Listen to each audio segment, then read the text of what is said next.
Welcome back to my YouTube channel Ravi agent science. Friends, आज के इस लेक्चर में हम farm management production and resource economics इस कोर्स टाइटल से इस रिलेटेड इंपॉर्टेंट एमसीक्यूज टाइप के क्वेश्चंस को डिस्कस करने वाले हैं। तो साथियों, इस लेक्चर में हमने 75 इंपॉर्टेंट एमसीक्यूज क्वेश्चंस को इंक्लूड किया हुआ है, जो कि आपके एग्जाम के पॉइंट ऑफ व्यू से बहुत ही ज़्यादा इंपॉर्टेंट हैं। तो आइए टाइम को बिना वेस्ट किए हुए लेक्चर को स्टार्ट करते हैं। तो पहला प्रश्न है, फार्म मैनेजमेंट इज़ एन, यानी फार्म प्रबंधन जो है क्या है। तो फार्म प्रबंधन एक इंट्रा फार्म साइंस है, इंटर फार्म साइंस है, इंटर रीजनल फार्म साइंस है या इंटरनेशनल फार्म साइंस है। तो साथियों, इस प्रश्न का उत्तर है कि फार्म मैनेजमेंट एक इंट्रा फार्म साइंस है। पहले प्रश्न का जो पहला ऑप्शन है ये आपका करेक्ट ऑप्शन हो जाएगा। फार्म मैनेजमेंट एक इंट्रा फार्म साइंस होता है। नेक्स्ट अगला क्वेश्चन देखते हैं कि विच ऑफ द फॉलोइंग। और साथियों, यहाँ पर हमने देख लीजिए, यहाँ पर हमने इंग्लिश के साथ साथ में हिंदी के जो है सेंटेंस को भी इंक्लूड किया हुआ है, जिससे कि प्रश्न को और आसानी से समझा जा सके। वैसे इकोनॉमिक्स जो है टफ सब्जेक्ट है, और जिस बच्चे ने जो है अच्छे से तैयारी नहीं की है तो उसको समझ में नहीं आएगा। और फिलहाल यहाँ पर जिस तरीके से हम एमसीक्यूज को डिस्कस कर रहे हैं, कवर कर रहे हैं, कोई डिटेल वीडियो हम यहाँ पर डिस्कस नहीं कर रहे हैं, तो इस तरीके से जो है और असुविधा हो सकती है। पर आपको प्रश्न को ध्यान से देखना है और उसके एग्जैक्ट आंसर के बारे में आपको जानकारी होनी चाहिए। तो सेकंड क्वेश्चन है, which of the following refers to application of the accounting principle to the business of farming. अर्थात निम्नलिखित में से कौन सा खेती के व्यवसाय के लिए लेखांकन सिद्धांतों के अनुप्रयोगों को संदर्भित करता है। यानी खेती के लिए आप लेखांकन जो अकाउंटिंग प्रिंसिपल हैं उनको आप जब इंक्लूड करते हैं, अप्लाई करते हैं, तो उसे हम क्या कहते हैं, उसे फार्म प्लानिंग कहते हैं, या उसे फार्म बजटिंग कहते हैं, या फार्म अकाउंटिंग कहते हैं, या मार्केटिंग कहते हैं। तो क्या कहा जाता है, जब आप खेती में अकाउंटिंग प्रिंसिपल्स यूज करते हैं, उनको अप्लाई करते हैं, तो साथियों उसे क्या कहते हैं, फार्म प्लानिंग कहते हैं, या फार्म बजटिंग कहते हैं, फार्म अकाउंटिंग कहते हैं, या फार्म मार्केटिंग कहते हैं। तो साथियों उसे फार्म अकाउंटिंग बोलेंगे। ऑप्शन नंबर आपका सी सही है। कहीं कहीं पर फार्म प्लानिंग को भी जो है सही ऑप्शंस बताया गया है, लेकिन एग्जैक्ट जो सही तरीके से देखें तो वो फार्म अकाउंटिंग हो जाएगा। ऑप्शन नंबर आपका सी करेक्ट ऑप्शन हो जाएगा। नेक्स्ट अगला क्वेश्चन है, beef and hides are example of. Beef और हाइट्स किसके उदाहरण हैं। तो साथियों, ये बीफ और हाइट्स जो है आपका ये इंडिपेंडेंट इंटरप्राइज के एग्जाम्पल हैं, या जॉइंट इंटरप्राइज के, या सप्लीमेंट्री या कम्पिटेटिव इंटरप्राइज के। तो बीफ एंड हाइट्स जो है साथियों ये जॉइंट इंटरप्राइज के एग्जाम्पल हैं। ऑप्शन नंबर आपका बी करेक्ट ऑप्शन हो जाएगा। नेक्स्ट अगला क्वेश्चन है, marginal product is ratio of. जो सीमांत उत्पाद का अनुपात क्या होता है। तो साथियों इसका अनुपात होता है इनपुट आउटपुट, या आउटपुट इनपुट, या कॉस्ट इनकम, या प्राइस इनकम। तो साथियों जो मार्जिनल प्रोडक्ट का जो रेशियो होता है साथियों वो होता है आउटपुट इनपुट, यानी आपका ऑप्शन नंबर आपका बी करेक्ट ऑप्शन हो जाएगा। ये आउटपुट और इनपुट होता है। ऑप्शन नंबर आपका बी इसमें करेक्ट ऑप्शन हो जाएगा। चलिए अगला क्वेश्चन देखते हैं, विच of the following is not correctly. इनमें से कौन सा जो है सही तरीके से मैच नहीं है। Which of the following is not correctly matched. इनमें से कौन सही तरीके से मैच नहीं है, सम्मिलित नहीं है। तो साथियों इसमें जो है आपका पहला ए ऑप्शन, बी ऑप्शन और आपका जो डी ऑप्शन है, ये तीनों के तीनों जो है आपके करेक्टली मैच हैं। यानी APP rises continuously till APP and MRP is both equal, और MPP rise continuously till MPP is more than APP, और APP and MPP both fall but TPP rise when MPP is less than APP but more than 0। ये तीन जो हमने यहाँ पर टिक किए हुए हैं, ए बी और डी, ये आपके करेक्ट हैं। लेकिन जो सी वाला जो ऑप्शन है आपका टीपीपी राइज कंटिन्यूसली और till MPP is not equal to 0। TPP लगातार बढ़ता रहता है जब तक कि जो है टीपीपी एमपीपी के 0 यानी शून्य के बराबर नहीं हो जाता है। तो ये वाला जो ऑप्शन है आपका ऑप्शन नंबर आपका सी, ये जो है आपका यहाँ पर मैच नहीं है, अर्थात ये वाला गलत है। इसी को गलत वाले को ही हमको ढूंढना था। तो ये ऑप्शन नंबर आपका जो सी इसमें करेक्ट ऑप्शन हो जाएगा। ये सी वाला जो है इसमें मैच नहीं है। चलिए अगला प्रश्न देखते हैं। तो अगला प्रश्न है, which of the following pairs is not correctly match. इनमें से कौन सा जो है पेयर जो है सही तरीके से मैच नहीं है। तो फिर साथियों ये भी आपका मैचिंग वाला ही जो है प्रश्न है। तो ऑप्शंस देख लेते हैं इसमें जो ऑप्शंस हैं। तो पहले ऑप्शंस देखते हैं इसमें। पहला ऑप्शन है इलास्टिसिटी ऑफ प्रोडक्शन बराबर होता है stage third of classical production function greater than unity. B आपका ऑप्शन है नेगेटिव मार्जिनल प्रोडक्ट बराबर होता है stage third of classical production function. C आपका ऑप्शन है नेगेटिव इलास्टिसिटी ऑफ प्रोडक्शन बराबर होता है आपका stage third of classical production function, और डी ऑप्शन है आपका average product degrees but greater than marginal product is equal होता है stage second of classical production function. तो साथ ही उसमें से कौन जो है सही नहीं है, अर्थात इसमें 3 सही हैं और एक ऐसा है जो सही नहीं है। तो साथियों इसमें जो ऑप्शन नंबर आपका जो है थर्ड वाला है, यही आपका जो है थर्ड नहीं सेकंड होगा। Negative marginal product is equal बराबर होता है stage second of classical production function. ये जो है आपका इसमें इनकरेक्ट है, गलत है। बाकी जो 3 ऑप्शन है आपका ए, सी और डी, ये आपके करेक्ट ऑप्शन है। तो हमको ढूंढना था इसमें कौन सही तरीके से मैच नहीं है, तो ऑप्शन नंबर आपका जो भी है ये आपका करेक्ट ऑप्शन हो जाएगा। चलिए अगला प्रश्न देखते हैं। Quasi rent is opportunity cost of, जो क्वाजी रेंट है वो किस प्रकार का जो है अवसर लागत है। तो साथियों ये फिक्स फैक्टर ऑफ प्रोडक्शन है, या फिर ये वेरिएबल फैक्टर ऑफ प्रोडक्शन है, या फिर semi fix factor of production है, या फिर semi variable factor of production है। तो ये क्या है? तो साथियों जो है आपका फिक्स फैक्टर ऑफ प्रोडक्शन के रूप में जाना जाता है, इसे कहते हैं fix factor of production. Option number आपका ए करेक्ट ऑप्शन हो जाएगा। जो क्वाजी रेंट है ये एक अवसर लागत है, तो ये फिक्स फैक्टर का जो है फिक्स फैक्टर ऑफ प्रोडक्शन का जो है एक अवसर लागत है। पहला ऑप्शन करेक्ट ऑप्शन हो जाएगा। A farmer having less than 1 hectare of irrigated land is known as, एक किसान जिसके पास एक हेक्टेयर से कम सिंचित भूमि है उसे क्या कहेंगे? उसे स्मॉल फार्मर कहेंगे, या उसे जो है हम बोलेंगे जो है नेक्स्ट ऑप्शन देखते हैं, मार्जिनल फार्मर कहेंगे, या बिग फार्मर कहेंगे, या इनमें से कोई ऑप्शन नहीं। तो साथियों एक ऐसा किसान जिसके पास 1 हेक्टेयर से कम सिंचित भूमि है तो उसे हम क्या कहेंगे? तो साथियों ऐसे फार्मर को हम बोलेंगे मार्जिनल फार्मर, उसे बोलेंगे मार्जिनल या सीमांत किसान बोलेंगे। जिसके पास 1 हेक्टेयर से कम भूमि है वो मार्जिनल फार्मर कहलाएगा। ऑप्शन नंबर आपका जो है बी करेक्ट ऑप्शन हो जाएगा। चलिए नेक्स्ट अगला प्रश्न देखते हैं। तो अगला प्रश्न भी इसी से रिलेटेड है। A farmer which has land holding between 1 to 2 hectares known as, एक किसान जिसके पास 1 से 2 हेक्टेयर के बीच में भूमि होती है उसे हम क्या कहते हैं? उसे मार्जिनल फार्मर कहेंगे, स्मॉल फार्मर कहेंगे, या ऑप्टिमल फार्मर कहेंगे, या इनमें से कोई नहीं। तो साथियों मार्जिनल फार्मर तो उसे कहते हैं जिसके पास 1 हेक्टेयर से कम भूमि होती है, जैसे हम बोलेंगे स्मॉल फार्मर बोलेंगे। ऐसा जो है फार्मर जिसके पास 1 से 2 हेक्टेयर के बीच में लैंड होती है उसे हम स्मॉल फार्मर के नाम से जानते हैं। बी ऑप्शन आपका करेक्ट ऑप्शन हो जाएगा। अगला प्रश्न देखते हैं। Farmer which has land holding between 0 to 1 hectare is known as, एक किसान जिसके पास 0 से 1 हेक्टेयर के बीच में भूमि होती है उसे क्या कहते हैं? तो जिसके पास 0 से 1 हेक्टेयर के बीच में भूमि होती है उसे, फिर से एक बार ये क्वेश्चन हमको लगता है रिपीट हो गया है, इसे मार्जिनल फार्मर कहते हैं। ऑप्शन नंबर आपका जो सी करेक्ट ऑप्शन हो जाएगा। एक फार्मर जिसके पास 0 से लेकर 1 हेक्टेयर के बीच में यानी आपका 1 हेक्टेयर से कम भूमि होती है उसे हम कहते हैं मार्जिनल फार्मर कहते हैं। ऑप्शन नंबर आपका सी करेक्ट ऑप्शन हो जाएगा। A group of technical unit are known as, group of technical unit यानी तकनीकी इकाइयों के समूह को हम क्या कहते हैं? तो साथियों तकनीकी इकाइयों के समूह को क्या कहता है? फर्म कहते हैं, या प्लांट कहा जाता है, या इकोनॉमिक यूनिट कहते हैं, या ऑल एबव, इनमें से सभी को हम कहते हैं तकनीकी इकाई। तो तकनीकी इकाई हम बोलते हैं साथियों प्लांट को, प्लांट यानी संयंत्र जो होते हैं उसे हम तकनीकी यूनिट बोलते हैं, कह सकते हैं तकनीकी इकाई के नाम से जानते हैं। बी ऑप्शन इसमें करेक्ट ऑप्शन हो जाएगा। चलिए अगला प्रश्न देखते हैं। A single convenient unit in production for which technical coefficient and calculated is known as, यानी उत्पादन में एक सुविधाजनक इकाई जिसके लिए तकनीकी गुणांक की गणना की जाती है उसे क्या कहते हैं? उत्पादन में एक सुविधाजनक इकाई जिसके लिए तकनीकी गुणांक की गणना की जाती है उसे क्या कहते हैं? तो उसे यूनिट ऑफ अकाउंटिंग कहते हैं, या उसे टेक्निकल यूनिट्स कहते हैं, या मार्जिनल यूनिट्स कहते हैं, या इनमें से कोई भी नहीं।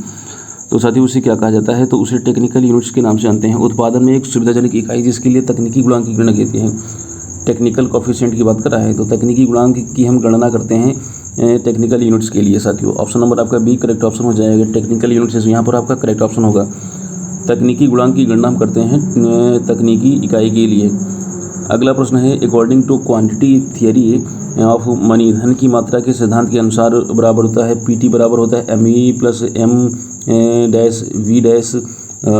आपका P बराबर होता है M-V अपान PT, या T बराबर होता है ME प्लस M-V- तो क्या होता है? एक ऑप्शन और है लास्ट में, M बराबर TV। तो साथियों क्या होता है? धन की मात्रा के सिद्धांत के अनुसार, धन की मात्रा के सिद्धांत के अनुसार जो है PT बराबर होता है ME प्लस MV-। ये पहला ही ऑप्शन करेक्ट हो जाएगा आपका। धन की मात्रा के सिद्धांत के अनुसार पीटी बराबर होता है ME plus M dash V dash, ये आपका करेक्ट ऑप्शन हो जाएगा। अगला प्रश्न देखते हैं, statement which shows the financial condition and stability of the business at a particular point of time is known as. एक विवरण जो किसी विशेष समय पर व्यवसाय की वित्तीय स्थिति और स्थिरता को दर्शाता है उसे क्या कहते हैं। एक विवरण जो किसी विशेष समय पर व्यवसाय की वित्तीय स्थिति और स्थिरता को दर्शाता है उसे क्या कहते हैं। उसे नेटवर्थ स्टेटमेंट कहते हैं, या उसे बिजनेस स्टेटमेंट कहते हैं, या फिजिकल इफिशिएंट मेजर कहते हैं, या नॉन ऑफ द एबव। तो क्या कहा जाता है, एक विवरण जो किसी विशेष समय पर व्यवसाय की वित्तीय स्थिति और स्थिरता को दर्शाता है उसे हम क्या कहते हैं। तो साथियों उसे हम कहते हैं नेटवर्थ स्टेटमेंट। उसे हम नेटवर्थ स्टेटमेंट कहते हैं जो उसकी स्थिति और स्थिरता को दर्शाता है, किसी व्यवसाय की वित्तीय स्थिति और स्थिरता को दर्शाता है उसे नेटवर्थ स्टेटमेंट कहते हैं। ऑप्शन नंबर आपका ए करेक्ट ऑप्शन हो जाएगा। चलिए अगला प्रश्न देखते हैं। तो नेक्स्ट अगला प्रश्न है, in the overhead cost is known as. जो ओवरहेड कॉस्ट होती है उसे हम overhead cost is also known as. Overhead cost को या ओवरहेड लागत को हम इस रूप में भी जानते हैं, यानी इसको हम और किस रूप में जानते हैं। तो इसे फिक्स कॉस्ट कहते हैं, वेरिएबल कॉस्ट कहते हैं, टोटल कॉस्ट कहते हैं, मार्जिनल कॉस्ट कहते हैं। ओवरहेड कॉस्ट को हम किस नाम से जानते हैं। तो साथियों ओवरहेड कॉस्ट को हम फिक्स कॉस्ट के नाम से जानते हैं। ओवरहेड जो कॉस्ट है उसे फिक्स कॉस्ट के नाम से भी जाना जाता है, स्थिर लागत के रूप में भी जानते हैं। नेक्स्ट अगला प्रश्न देखते हैं, APP will be equal to in bracket y is equal output and x is equal input. APP जो है बराबर होगा जब y बराबर आउटपुट और x बराबर इनपुट होगा। तो साथियों APP कब जो है आपका बराबर होगा। तो APP जो है आपका बराबर होगा x बाई वाई के जब होगा तब, या x बाई वाई इंटू 100 के होगा तब जो है, या y बाई x होगा, या नन ऑफ एबव। तो APP जो है कब बराबर होगा। तो साथियों APP बराबर होगा जब y अपान x होगा तब, y अपान x होगा तब APP बराबर होगा। y अपान x वाली जो कंडीशन देखने को मिलेगी, यानी जब आपका जो है आउटपुट अपान इनपुट जब होगा तब जो है आपका APP बराबर होगा। अगला प्रश्न देखते हैं, above 15% farmer land holding in between 15% farmer land holding in between, यानी 15% से अधिक किसानों के पास भूमि का स्वामित्व होता है, यानी 15% से अधिक जो किसान हैं उनके पास भूमि का स्वामित्व है, ये इज होना चाहिए। तो साथियों उनके पास भूमि का स्वामित्व है 2 से 4 हेक्टेयर, या 0 से 1 हेक्टेयर, या 1 से 2 हेक्टेयर, या इनमें से कोई नहीं। तो साथियों पहला ही ऑप्शन करेक्ट ऑप्शन है। 15% से अधिक जो किसान हैं उनके पास जो है जो भूमि है वो 2 से 4 हेक्टेयर के बीच में है। चलिए अगला प्रश्न देखते हैं, multiplier can be express as. जो मल्टीप्लायर यानी गुणक है इसको हम किस तरीके से व्यक्त कर सकते हैं। तो मल्टीप्लायर को हम व्यक्त कर सकते हैं A upon in bracket A minus MPC, या A upon MPS plus MPC, या 1 अपान MPC, या MPC अपान MPS। तो साथ ही मल्टीप्लायर को हम किस तरीके से एक्सप्रेस कर सकते हैं, किस तरीके से दर्शा सकते हैं। तो इसको हम दर्शा सकते हैं 1 अपान, ये पहला ही ऑप्शन आपका करेक्ट ऑप्शन हो जाएगा, 1 अपान 1 इन माइनस MPC। मल्टीप्लायर्स को हम जो है इस तरीके से दर्शा सकते हैं, पहला ही ऑप्शन सही है इसमें। गुणक को हम जो है आपका इस रूप में दर्शा सकते हैं 1 अपान इन ब्रैकेट 1 माइनस MPC, इस तरीके से हम दर्शाते हैं मल्टीप्लायर्स को। ठीक है, मल्टीप्लायर्स को इस तरीके से दर्शाया जाता है। अगला प्रश्न है, theory of revealed preference was given by. वरीयता का सिद्धांत यानी प्रकट वरीयता का सिद्धांत किसके द्वारा दिया गया था। तो साथियों ये जो दिया गया था एडम स्मिथ के द्वारा दिया गया था, पॉल सैमुएल्सन के द्वारा, लियोन वार्लस के द्वारा, या फिर अल्फ्रेड मार्शल के द्वारा। तो साथियों जो है इस सिद्धांत को जो है प्रकट वरीयता का सिद्धांत इसे पॉल सैमुएल्सन के द्वारा दिया गया था। ऑप्शन नंबर आपका भी करेक्ट ऑप्शन हो जाएगा। प्रकट वरीयता का सिद्धांत जैसे पॉल सैमुएल्सन के द्वारा दिया गया था। नेक्स्ट अगला क्वेश्चन देखें, उत्पादन की प्रक्रिया में संसाधनों और गतिविधियों के बीच एकीकरण के अभाव को क्या कहते हैं। Absence integration between resource and activities in the process of production is called. उत्पादन की प्रक्रिया में संसाधन और गतिविधियों के बीच में एकीकरण के अभाव को क्या कहा जाता है। संसाधनों और गतिविधियों के बीच का जो एकीकरण का अभाव होता है उसे हम क्या कहते हैं। उसे लाइनियरिटी कहते हैं, उसे नॉन लाइनियरिटी कहते हैं, उसे क्वाजी नॉन लाइनियरिटी कहा जाता है, या उसे क्वाजी लाइनियरिटी कहा जाता है। तो साथियों उसे क्या कहते हैं। तो उसे हम बोलते हैं नॉन लाइनियरिटी, यानी आपको ऑप्शन नंबर आपका बी करेक्ट ऑप्शन हो जाएगा। उत्पादन की प्रक्रिया में जो संसाधन और गतिविधि जो होती है इसके बीच में जो एकीकरण का अभाव होता है उसे हम नॉन लाइनियरिटी कहा जाता है। नॉन लाइनियरिटी यानी लाइनियरिटी नहीं है बल्कि नॉन लाइनियरिटी है। ठीक है, क्योंकि इसमें एकीकरण का अभाव है तो उसे नॉन लाइनियरिटी कहा जाता है। नेक्स्ट अगला ऑप्शन है आपका revenue line is a ISO revenue जो लाइन है वो किस तरीके से होती है, वो स्ट्रेट लाइन होती है, कर्व लाइन होती है, हॉरिजॉन्टल लाइन होती है या वर्टिकल लाइन होती है। तो साथियों आईसो रेवेन्यू लाइन जो है आपका एक स्ट्रेट लाइन बनाती है, एक सीधी रेखा का निर्माण करती है। पहला ऑप्शन आपका करेक्ट ऑप्शन हो जाएगा। चलिए आगे देखते हैं, नेक्स्ट अगला प्रश्न देखते हैं। Average fix cost is equal to औसत निश्चित लागत इसके बराबर होती है। तो औसत निश्चित लागत जो है बराबर होती है टोटल फिक्स कॉस्ट अपॉन 100 के, या total fix cost upon total variable cost के, या total fix cost upon output के, या total fix cost upon input के।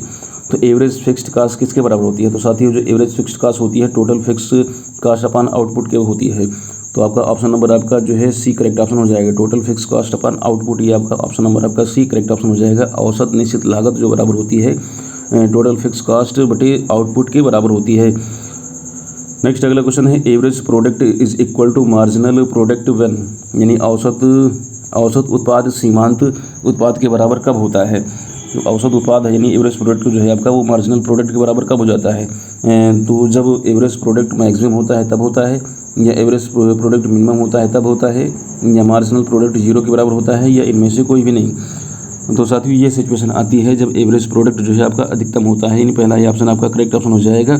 औसत उत्पाद जो है सीमांत उत्पाद के बराबर तब होगा जब एवरेज प्रोडक्ट यानी औसत उत्पाद जो है आपका वो जो है अधिकतम होगा। जब औसत उत्पाद अधिकतम होगा तब जो है औसत उत्पाद सीमांत उत्पाद के बराबर हो जाएगा। अगला प्रश्न देखते हैं when marginal product is zero, जब मार्जिनल प्रोडक्ट जीरो हो जाएगा द टोटल प्रोडक्ट इज, तब टोटल प्रोडक्ट क्या होगा? जब मार्जिनल प्रोडक्ट हो जाएगा जीरो तब टोटल प्रोडक्ट क्या होगा? जब सीमांत उत्पाद शून्य होता है तो कुल उत्पाद कितना होता है? तो मिनिमम होता है या मैक्सिमम होता है या जीरो होता है या इक्वल टू एवरेज प्रोडक्ट। तो साथियों तब ऐसी सिचुएशन में जो है आपका ये मैक्सिमम हो जाएगा। ये ऑप्शन नंबर आपका बी करेक्ट ऑप्शन हो जाएगा। ऐसी सिचुएशन में जो है जब आपका जो सीमांत जो है उत्पाद शून्य होता है तो कुल उत्पाद जो है आपका वो अधिकतम हो जाता है। अगला प्रश्न है basic fundamental law of agriculture, कृषि का मूल मौलिक नियम क्या है? तो लॉ ऑफ डिमिनिशिंग रिटर्न, या लॉ ऑफ इक्विमार्जिनल रिटर्न, या लॉ ऑफ सब्स्टिट्यूशंस, या law of demand and supply. तो ये साथियों जो है लॉ ऑफ डिमिनिशिंग रिटर्न जो है आपका ये एग्रीकल्चर या कृषि का जो है फंडामेंटल लॉ है, लॉ ऑफ डिमिनिशिंग रिटर्न। ठीक है, ये पहला ऑप्शन करेक्ट ऑप्शन हो जाएगा। चलिए अगला प्रश्न देखते हैं। नेक्स्ट अगले क्वेश्चन की तरफ चलते हैं। तो क्वेश्चन है elasticity of production is in second stage of production is, उत्पादन के दूसरे चरण में उत्पादन की लोच क्या होती है? उत्पादन के दूसरे चरण में elasticity of production in the second stage of production, तो उत्पादन के दूसरे चरण में जो उत्पादन की लोच होती है वो जो है आपका एक से अधिक होती है, या एक से कम होती है, या नेगेटिव होती है, इक्वल टू जीरो होती है। तो साथियों ये जो है आपका एक से जो है आपका जो है ऐसी सिचुएशन में जो है ये जो है आपका एक से क्या होती है? कम होती है। ठीक है, पहला ऑप्शन करेक्ट ऑप्शन हो जाएगा। चलिए अगला प्रश्न देखते हैं when average variable cost is minimum it is equal to, जब औसत परिवर्तनीय लागत न्यूनतम होती है तो यह किसके बराबर होती है? तो साथियों ये बराबर होती है एवरेज फिक्स्ड कॉस्ट के, या एवरेज वेरिएबल कॉस्ट के, या मार्जिनल कॉस्ट की, या टोटल कॉस्ट के। जब औसत परिवर्तनीय लागत न्यूनतम होगी तो यह किसके बराबर होगी? तब ये बराबर होती है किसके?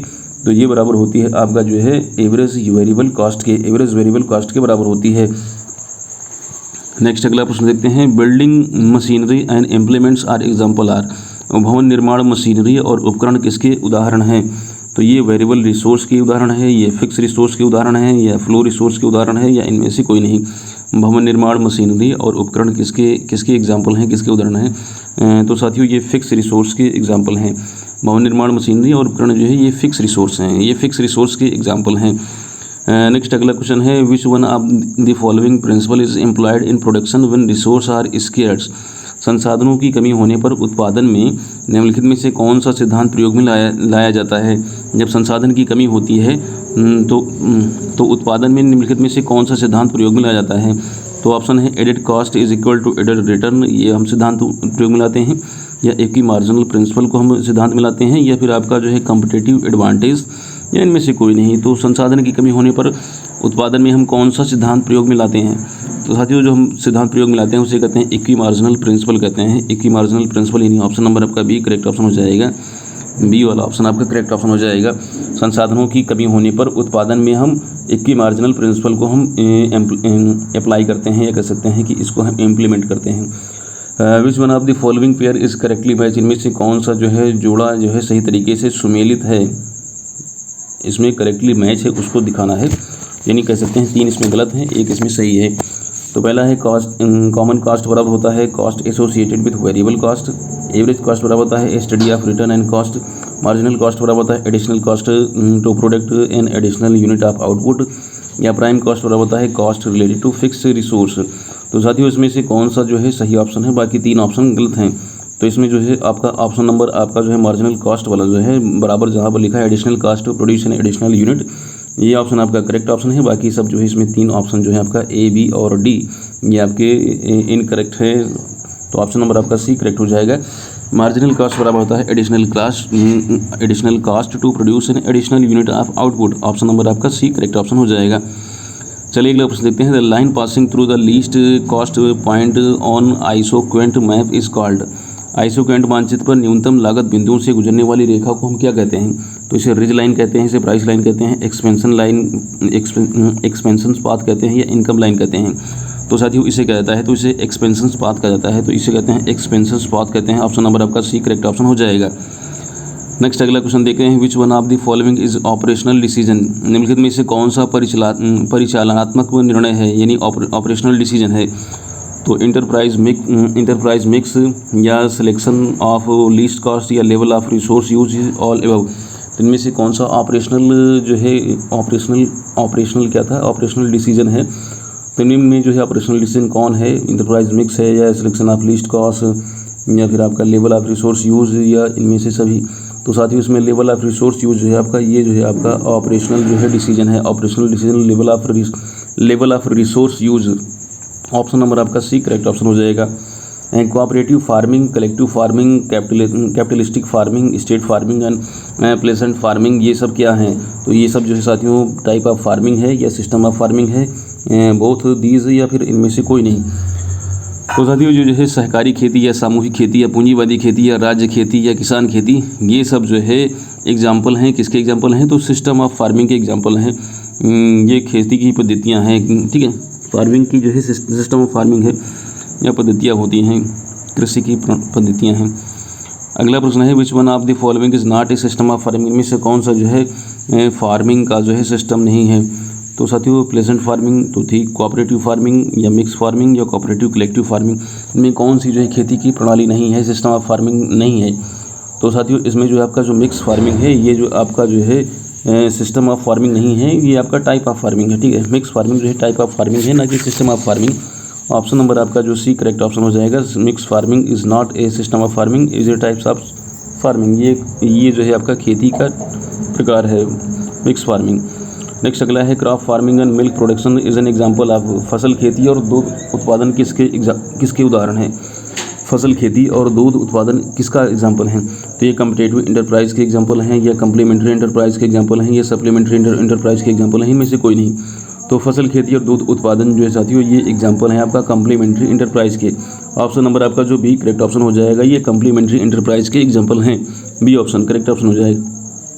अगला क्वेश्चन है dairy farming, poultry farming and crop farming and pig farming are. Dairy farming, मुर्गी पालन, फसल खेती और सुअर पालन, ये सब क्या है? ये टाइप ऑफ फार्मिंग है, सिस्टम ऑफ फार्मिंग है, बोथ ए और बी हैं, इनमें से कोई नहीं। तो ये सब क्या है? डेयरी फार्मिंग, मुर्गी पालन, फसल खेती और आपका सुअर पालन, ये सब क्या हैं? साथियों ये सब जो है आपके जो है टाइप ऑफ फार्मिंग है, इसे हम बोलते हैं type of farming. Option number आपका ए करेक्ट ऑप्शन हो जाएगा। डेयरी फार्मिंग या पोल्ट्री फार्मिंग या क्रॉप फार्मिंग या पिग फार्मिंग, ये सब टाइप ऑफ फार्मिंग हैं। ये जो है आपका खेती के प्रकार हैं, कह सकते हैं कि। नेक्स्ट अगला है आपका decision regarding irrigation conservation and reclamation program are comes under. सिंचाई, संरक्षण और पुनर्ग्रहण कार्यक्रमों से संबंधित निर्णय किसके अंतर्गत आती हैं? तो बाइंग डिसीजन के अंतर्गत आते हैं, सेलिंग डिसीजन के अंतर्गत आते हैं या फिर मार्केटिंग डिसीजन के अंतर्गत आते हैं या स्ट्रेटेजिक डिसीजन के अंतर्गत आते हैं? तो साथियों ये सब आएंगे स्ट्रेटेजिक डिसीजन के अंतर्गत आएंगे। ऑप्शन नंबर आपका डी करेक्ट ऑप्शन हो जाएगा। ये सब आएंगे स्ट्रेटेजिक डिसीजन के अंतर्गत, ऑप्शन नंबर आपका डी करेक्ट ऑप्शन हो जाएगा। नेक्स्ट अगला क्वेश्चन देखते हैं। Decision regarding selection of enterprise comes under. उद्यम के चयन से संबंधित निर्णय निम्न में से किसके अंतर्गत आता है? तो ये मार्केटिंग डिसीजन के अंतर्गत आता है, बाइंग डिसीजन के अंतर्गत आता है या एडमिनिस्ट्रेटिव डिसीजन के अंतर्गत आता है या ऑपरेशनल डिसीजन के अंतर्गत आता है? तो उद्यम के चयन से संबंधित जो निर्णय होते हैं ये साथियों आते हैं इसमें जो है आपका ऑपरेशनल डिसीजन के अंतर्गत है। ऑप्शन नंबर आपका जो डी करेक्ट ऑप्शन हो जाएगा। ये ऑपरेशनल डिसीजन के अंतर्गत आते हैं। उद्यम के चयन से संबंधित जो निर्णय जो है आपका ऑपरेशनल डिसीजन के अंतर्गत आते हैं। ऑप्शन नंबर आपका डी करेक्ट ऑप्शन हो जाएगा। And diversified farming is a, विविधीकृत खेती क्या है? तो साथी ये सिस्टम ऑफ फार्मिंग है या टाइप ऑफ फार्मिंग है, बोथ ए एंड बी और नन ऑफ दी अबव। तो डाइवर्सिफाइड जो फार्मिंग है ये साथियों आपका जो है ये एक प्रकार का जो है फार्मिंग का टाइप है, टाइप ऑफ फार्मिंग है। ऑप्शन नंबर आपका जो बी ये करेक्ट ऑप्शन हो जाएगा। ये टाइप ऑफ फार्मिंग है। ऑप्शन नंबर आपका बी इसमें करेक्ट ऑप्शन हो जाएगा। चलिए अगला प्रश्न लेते हैं। विच one of the following is not a physical factor affecting the type of farming? निम्न में से कौन सा खेती के प्रकार को प्रभावित करने वाले भौतिक कारक नहीं है? तो इसके ऑप्शंस देखते हैं। ये क्लाइमेट है या टोपोग्राफी है या सॉइल है या लेबर सप्लाई है? क्लाइमेट, टोपोग्राफी या सॉइल या लेबर सप्लाई, इनमें से कौन सा जो है आपका कौन सा है जो खेती के प्रकार को प्रभावित करने वाला भौतिक कारक नहीं है? तो साथियों इसमें ऑप्शन नंबर आपका ए करेक्ट ऑप्शन हो जाएगा। जो क्लाइमेट है ये इसका भौतिक कारक नहीं है। पहला ये ऑप्शन आपका इसमें करेक्ट ऑप्शन हो जाएगा। नेक्स्ट अगला क्वेश्चन देखें। Enterprise budgeting deals with input output relationship of. Enterprise जो बजटिंग है निम्नलिखित में से किसके इनपुट और आउटपुट संबंध से संबंधित है? तो set of different enterprise, a single enterprise of the form या बोथ ऑफ द एबव या none of the above. Enterprise budgeting जो है इनपुट और आउटपुट संबंध से संबंधित है। तो किसके इनपुट और आउटपुट संबंध से संबंधित है? तो साथियों ये है आपका single enterprise of the farm. ये single enterprise of the farm, ये ऑप्शन नंबर आपका 20 में करेक्ट ऑप्शन हो जाएगा। अगला प्रश्न देखते हैं। Expenditure of fertilizer is called, जिन्हीं उर्वरकों पर जो हम व्यय करते हैं, जो उस पर खर्च करते हैं, वो किस प्रकार का कॉस्ट है? तो उसे फिक्स कॉस्ट कहते हैं, वेरिएबल कॉस्ट कहते हैं, मार्जिनल कॉस्ट कहते हैं या टोटल कॉस्ट कहा जाता है? तो साथियों इसे हम कहते हैं वेरिएबल कॉस्ट कहते हैं। जो हम फर्टिलाइज़र पर जो खर्च करते हैं, एक्सपेंडिचर करते हैं फर्टिलाइज़र पर, उसे हम वेरिएबल कॉस्ट में रखते हैं, उसे हम वेरिएबल कॉस्ट कहते हैं। नेक्स्ट अगला प्रश्न है। Support price of agriculture commodities are recommended by. कृषि वस्तुओं के समर्थन मूल्यों की सिफारिश किसके द्वारा की जाती है? तो CACP के द्वारा की जाती है, नेफेड के द्वारा की जाती है, ICAR के द्वारा, एग्रीकल्चर मिनिस्टर के द्वारा। तो मुझे लगता है इस प्रश्न का उत्तर बहुत सारे साथियों को पता होगा। CACP के द्वारा जो है हम एग्रीकल्चर कमोडिटीज़ को हम रिकमेंड करते हैं। CACP आपका पहला ऑप्शन करेक्ट ऑप्शन हो जाएगा। अगला प्रश्न है। Which one of the following formulas gives the correct measure of rate of capital turnover? निम्नलिखित में से कौन सा सूत्र पूंजी कारोबार की दर का सही माप देता है?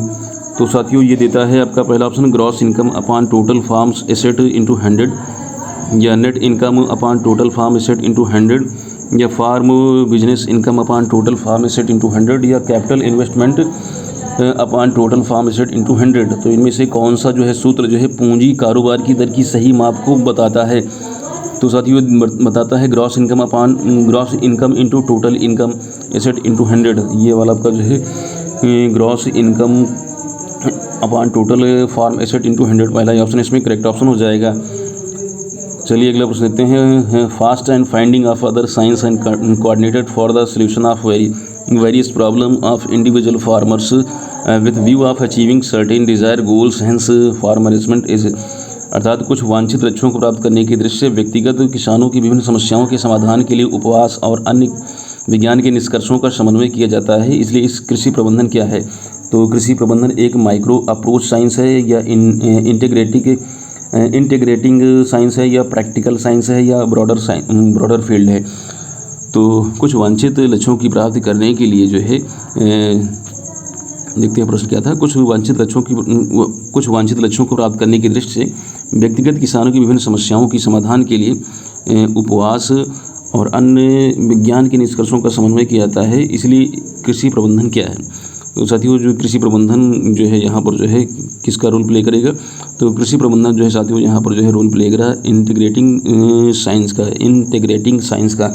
ये जो है आपका समन्वय विज्ञान का काम करेगा, इंटीग्रेटिंग साइंस का काम करेगा। अगला प्रश्न देखते हैं। As a resource allocation proportion farm management is related to. संसाधन आवंटन अनुपात के रूप में फार्म प्रबंधन संबंधित है, किससे संबंधित है? As a resource allocation proportion farm management is related to. Farm management किससे संबंधित होगा? तो फार्म मैनेजमेंट आपका इंट्रा फार्म मैनेजमेंट से संबंधित होगा। Intra farm management B option आपका करेक्ट ऑप्शन हो जाएगा। चलिए अगला प्रश्न देखते हैं। नेक्स्ट अगला 47 questions. Farm management deals with obtaining the maximum yield per hectare and consider per unit cost, therefore it is. Farm प्रबंधन प्रति हेक्टेयर अधिकतम उपज प्राप्त करने से संबंधित है और प्रति इकाई लागत पर विचार करता है। इसलिए यह क्या है, इसलिए प्रैक्टिकल साइंस है या इंटीग्रेटिंग साइंस है या प्रॉफिटेबिलिटी ओरिएंटेड साइंस है या फिर आपका ब्रॉडर फील्ड है, क्या है ये जो साइंस है जो फार्म प्रबंधन है यानी फार्म मैनेजमेंट है, ये प्रति हेक्टेयर अधिकतम उपज प्राप्त करने से संबंधित होता है। ठीक है, और प्रति इकाई लागत पर विचार करता है, इसलिए यह क्या है। तो साथियों ये इस तरीके से जो है आपका प्रॉफिटेबिलिटी ओरिएंटेड जो है आपका साइंस है। फार्म मैनेजमेंट एक प्रकार का प्रॉफिटेबिलिटी ओरिएंटेड है।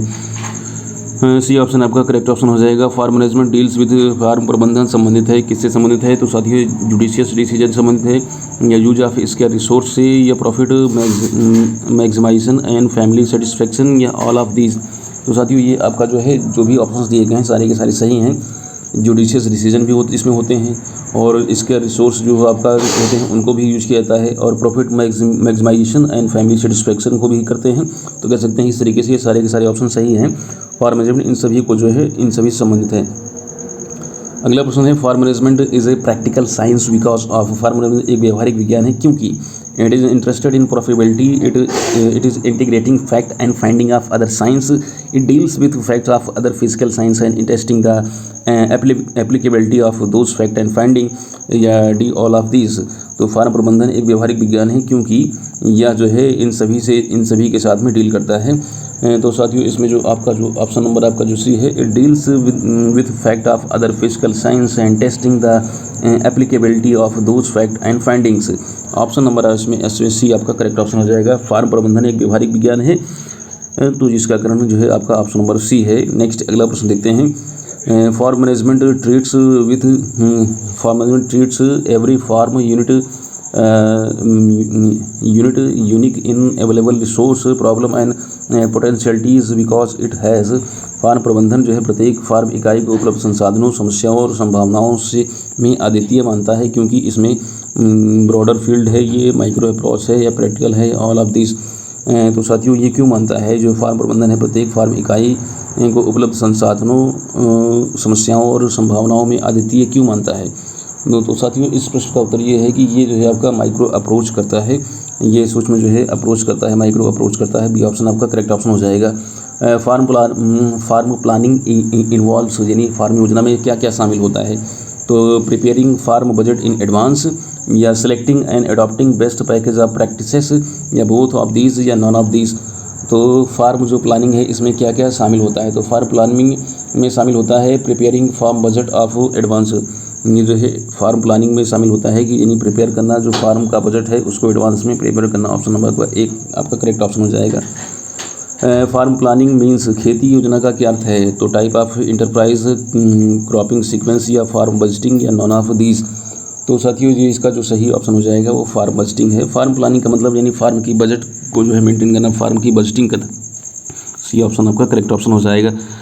अगला प्रश्न है the economic principle helps a farmer to allocate his limited resource to different enterprise. आर्थिक सिद्धांत एक किसान को अपने सीमित संसाधनों को दो अलग अलग उद्यमों में आवंटित करने में मदद करता है और इसका कारण है the law of variable proportion या लॉ ऑफ कंपैरेटिव एडवांटेज या लॉ ऑफ इक्विमार्जिनल रिटर्न्स या the principles of fixed and variable cost.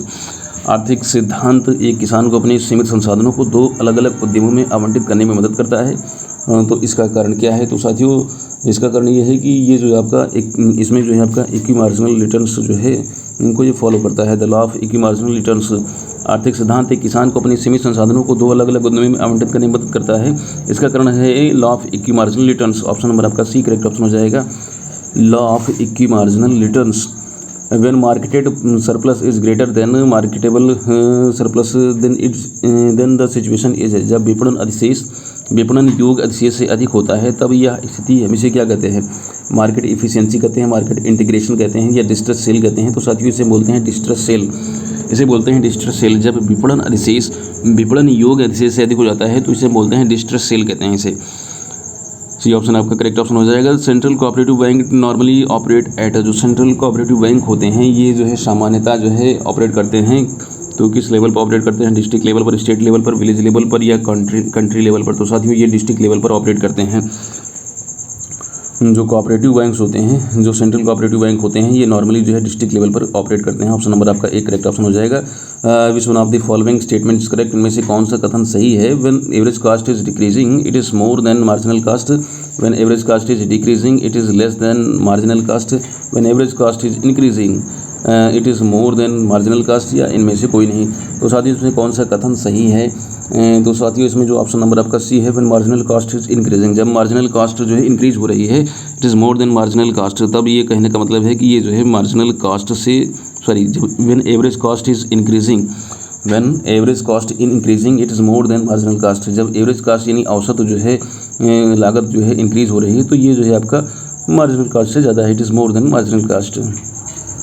C option आपका करेक्ट ऑप्शन हो जाएगा। Gross return plus charge in inventory minus total cost is equal to, gross return plus charge in inventory minus total cost is equal to, सकल return और inventory में charge घटाकर कुल लागत बराबर किसके होता है? फार्म इनकम के या फैमिली इनकम के? तो साथियों फार्म इनकम पहला ही ऑप्शन करेक्ट ऑप्शन हो जाएगा, तब ये फार्म इनकम के बराबर होता है।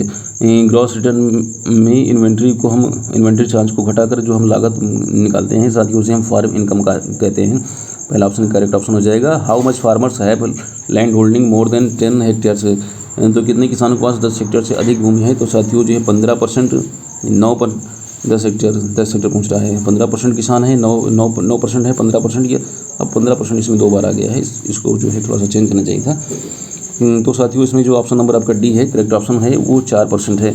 तो जो है 4% से जो है अधिक जो किसान हैं इनके पास 10 हेक्टेयर से अधिक भूमि है 4%, तो इनकी जो प्रतिशतता है बहुत कम है, वो तो 4% है। 4% किसान हैं जिनके पास 10 हेक्टेयर से अधिक भूमि पाई जाती है।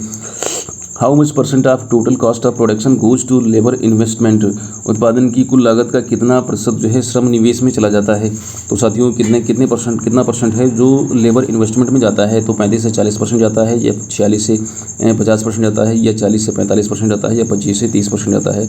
तो कितना परसेंट लेबर इन्वेस्टमेंट में चला जाता है? तो साथियों ये 25 से 30% की जो मात्रा होती है, ऑप्शन नंबर आपका डी करेक्ट ऑप्शन हो जाए। तो 25 से 30% जो है लेबर इन्वेस्टमेंट किया जाता है, 25 से 30% आपका ऑप्शन नंबर आपका डी करेक्ट ऑप्शन हो जाएगा। The field of farm management is broader because, कृषि प्रबंधन का क्षेत्र व्यापक है क्योंकि it test the applicability of fact and findings, यह जो है it is interested in profitability, या फिर अगला ऑप्शन हो सकता है it gets information from more than one discipline, या नन ऑफ द अबव। तो साथियों जो है इसका कारण क्या हो सकता है?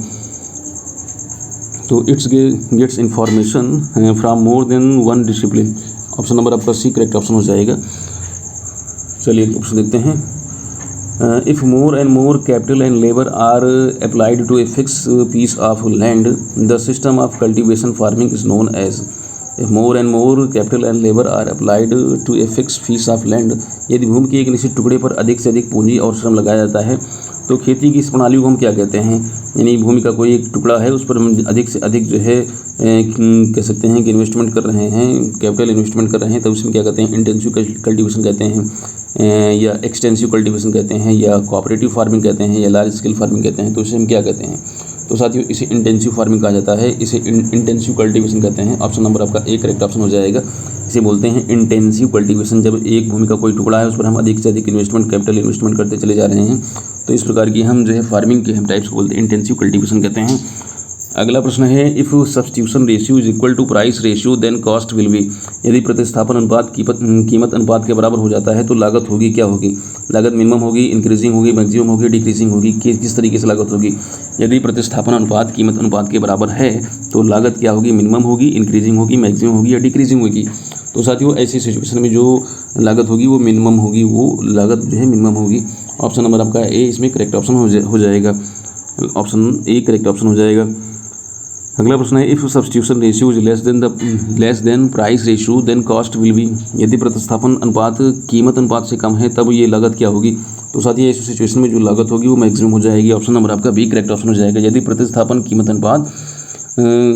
अनुपात जो है कीमत अनुपात से कम हो जाए, यदि प्रतिस्थापन अनुपात यानी सब्स्टिट्यूशन रेशियो और ये जो है आपका प्राइस रेशियो से कम हो जाएगी तो लागत क्या होगी? तो लागत जो है अधिकतम हो जाएगी, मैक्सिमम हो जाएगी।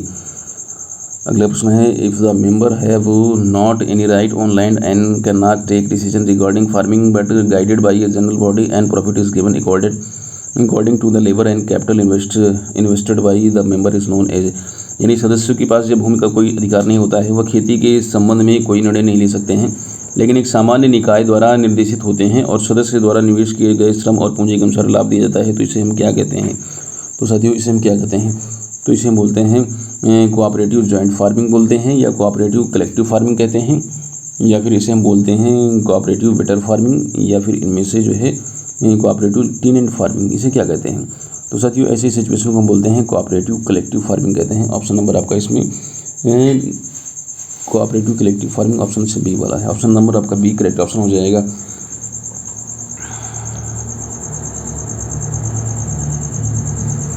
चलिए अगला प्रश्न है, if the small holder farm of a society for farming and get profit and deducting the expenses of this price of land and farmer also have right on his land the system is known as. यदि एक छोटे किसान के लिए एक society बनाते हैं और अपनी ज़मीन की कीमत का खर्च काट कर लाभ प्राप्त करते हैं और किसान को भी अपनी ज़मीन पर अधिकार होता है, तो इस प्रणाली को हम क्या कहते हैं? तो साथियों इसे कहते हैं कोऑपरेटिव जॉइंट फार्मिंग बोलते हैं। तो इसे बोलते हैं cooperative joint farming. Option number आपका सी करेक्ट ऑप्शन हो जाएगा। इसे बोलते हैं कोऑपरेटिव जॉइंट फार्मिंग कहते हैं। देखिए इससे पहले जो दो प्रश्न हैं दोनों एक दूसरे से काफ़ी मैच करते हुए, इसलिए जो इसको ध्यान से पढ़िएगा। In a complete farm planning due consideration is given to. संपूर्ण कृषि योजना में निम्नलिखित बातों पर ध्यान दिया जाता है। तो रिसोर्स यूज एंड रिस्ट्रिक्टिव पर ध्यान दिया जाता है, या रिलेशनशिप अमंग डिफरेंट इंटरप्राइज पर ध्यान दिया जाता है, या goods managerial skill of the operator किस पे ध्यान दिया जाता है, या फिर आपका जो है ऑल ऑफ एबव। तो साथियों इस पे हम सब जितने भी चीज़ें बताई गई हैं, resource use and restrictives, relationship among different enterprises, या goods managerial skill of the operator, ये सब के सब सही हैं। ये ऑप्शन नंबर आपका डी करेक्ट ऑप्शन हो जाएगा। अगला प्रश्न है, return to scale can be known by summing of. पैमाने पर रिटर्न को इसके योग से जाना जाता है। तो इलास्टिसिटीज़ या कॉफिशिएंट्स या प्राइस रेशियो या मार्जिनल प्रोडक्ट्स। पैमाने पर रिटर्न को इसके योग से जाना जाता है। तो इसके योग से हम क्या जानते हैं?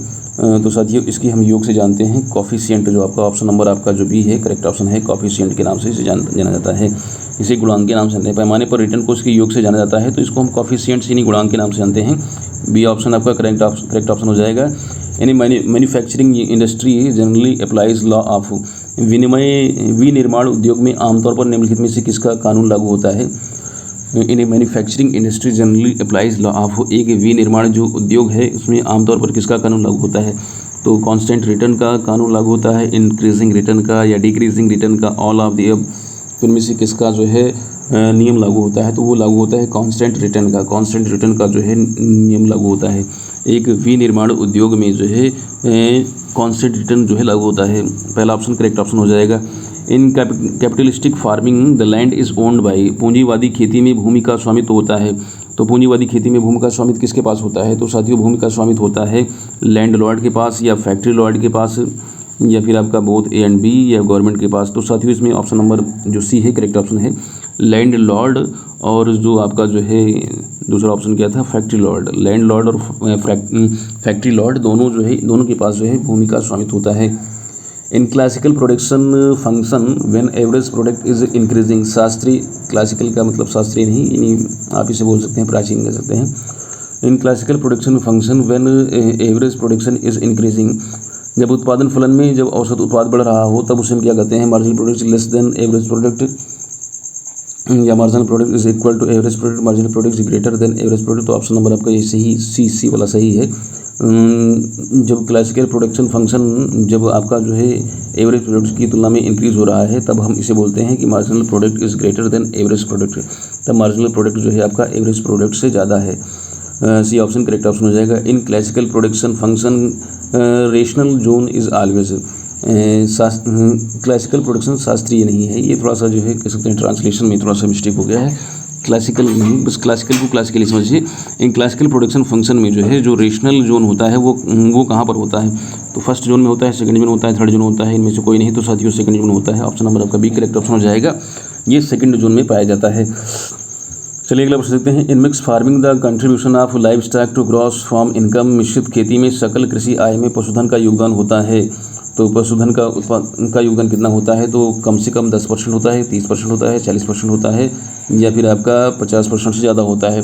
तो साथियों जो है कम से कम 10% होता है, एटलीस्ट 10%। आपका पहला ऑप्शन करेक्ट ऑप्शन हो जाएगा।